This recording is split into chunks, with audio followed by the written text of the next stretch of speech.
Hey, it's Tucker Carlson. This morning it looks like somebody blew up the Kahowce Dam in southern Ukraine.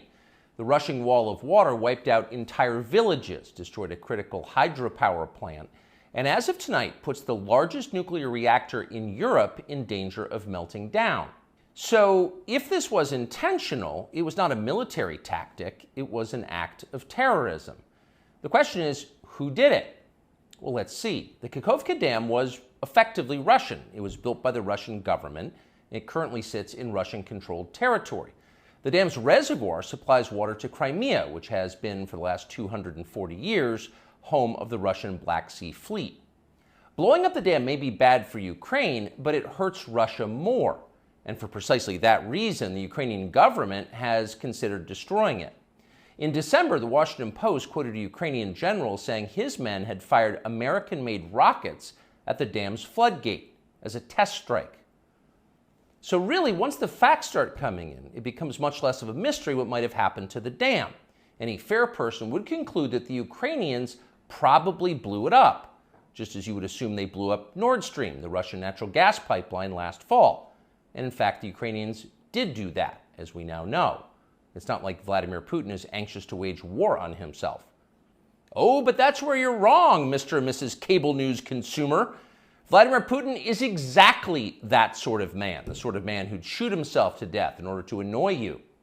We know this from the American media, which wasted no time this morning in accusing the Russians of sabotaging their own infrastructure. Bill Kristol, the man who once told us that Saddam Hussein was responsible for 9/11, immediately denounced Putin as a war criminal and even more savagely compared him to Donald Trump. The rest of the pundit class made similar, clearly coordinated noises. Putin did it! Putin did it! And their reasoning was simple. Putin is evil, and evil people do evil things purely for the dark joy of being evil. In this specific case, Putin attacked himself, which is the most evil thing you can do, and therefore perfectly in character for a man that evil. That was their explanation. No one who's paid to cover these things seemed to entertain even the possibility it could have been the Ukrainians who did it. No chance of that. Ukraine, as you may have heard, is led by a man called Zelensky. And we can say for a dead certain fact that he was not involved. He couldn't have been.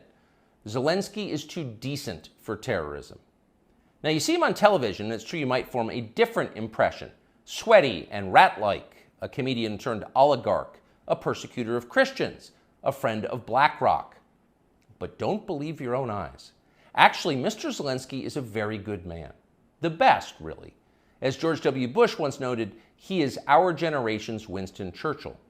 Of all the people in the world, our shifty, dead-eyed Ukrainian friend in the tracksuit is uniquely incapable of blowing up a dam. He's literally a living saint, a man in whom there is no sin. That's why Lindsey Graham is so attracted to him. They're just two good people, hanging out together and being good. And like all good people, when they meet in person, they spend a lot of time talking about killing people and laughing like friends do. Here's the pair last week. Free or die. Free or die. Now you are free. Yes. And we will be. And the Russians are dying. It's the best money we've ever spent. Thank you so much. No, it's... The Russians are dying. It's the best money we've ever spent, Graham says. A smile spreads across his thin, quivering lips as he forms the words. He looks like a starving man contemplating a breakfast buffet. The aroma of death has aroused Lindsey Graham. Thanks so much, replies Zelensky. He feels the same way. See, there's nothing dark here. Just two middle-aged guys celebrating the killing of a population. They don't seem like the kind of people who'd enjoy flooding villages or starting a famine. And in any case, who cares if they are? It's really not your business. Your job is to support Ukraine. Watch Nikki Haley, a Republican candidate for president, explain this principle on CNN. A win for Ukraine is a win for all of us. And for them to sit there and say that this is a territorial dispute, that's just not the case. To say that we should stay neutral, it is in the best interest of America. It's in the best interest of our national security for Ukraine to win. We have to see this through. We have to finish it. See? It's very easy to understand. It is vitally important for you to support Ukraine because it's necessary for Ukraine to be supported by you. Your support is mandatory until it's finished, whatever it is, and whatever that means. So shut up and support Ukraine, or else you're in trouble. Back when they still taught logic, statements like this were known as tautologies. Something is true because it is. The more you repeat it, the truer it becomes. It's a self-reinforcing reality. There was a time when tautologies were considered illegitimate arguments, not to mention hilariously stupid. Only dumb people talk like that. Now everybody in power talks like that. Diversity is our strength. Trans women are women. Zelensky is Churchill. It's all self-evidently true. Doesn't need an explanation, and don't ask questions. Sound familiar? Of course it does. That's the pap they're serving us day after day in steaming, lumpy portions.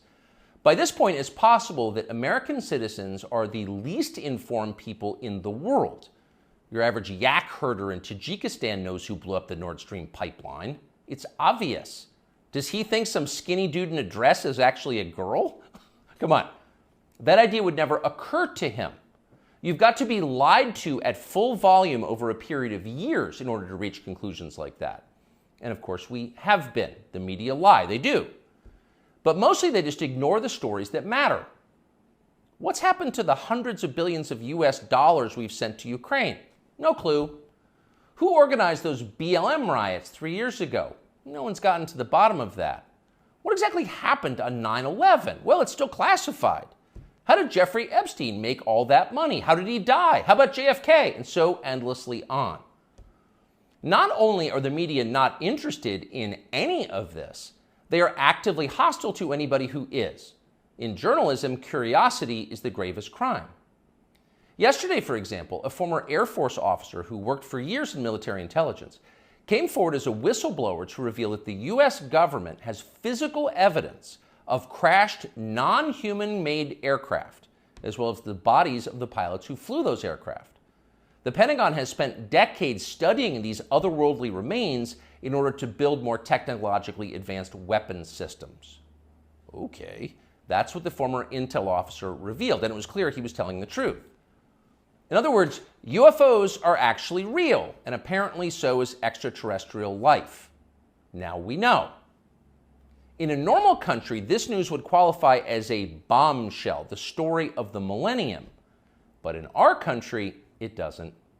The whistleblower's account ran on a technology website called The Debrief, which you've probably never heard of. The Washington Post had that story, but decided not to run it. The New York Times, meanwhile, just pretended it never happened. On the front page of the New York Times website this morning, there were 5 stories about Ukraine, as well as 4 stories apiece about Donald Trump, trans people, and climate change, the usual lineup. There was nothing at all about how an alien species is flying hypersonic aircraft over our cities. Not one word. So if you're wondering why our country seems so dysfunctional, this is a big part of the reason. Nobody knows what's happening. A small group of people control access to all relevant information, and the rest of us don't know. We're allowed to yap all we want about racism, but go ahead and talk about something that really matters and see what happens. If you keep it up, they'll make you be quiet. Trust us. That's how they maintain control. When Western tourists first started traveling in large numbers to the Soviet Union in the early 1970s, they found that many Russians had a completely warped understanding of the United States. They thought that Americans lived in grinding poverty, in a state of perpetual race war, and were desperate to flee to the freedom and prosperity of the Eastern Bloc. They thought this because that's what they had been told. They had no way to know otherwise. The few Russians who understood what was really going on in the rest of the world had learned about it from listening to shortwave radio broadcasts, sometimes under the covers so the neighbors wouldn't hear. 50 years later, it is bewildering to consider the ironies here. We're the ones who live in ignorance now. The US government has managed to classify more than 1 billion so-called public documents. So at this point, we can't possibly know what our leaders are doing. We're not allowed to know. By definition, that is not a democracy. Yet it's fine with the media. Secrecy is a powerful tool of control. Stop asking how we got so rich. Here's another story about racism. Go eat each other. That's the program. That's how most of us now live here in the United States. Manipulated by lies, silenced by taboos. It is unhealthy and it's dehumanizing, and we're tired of it.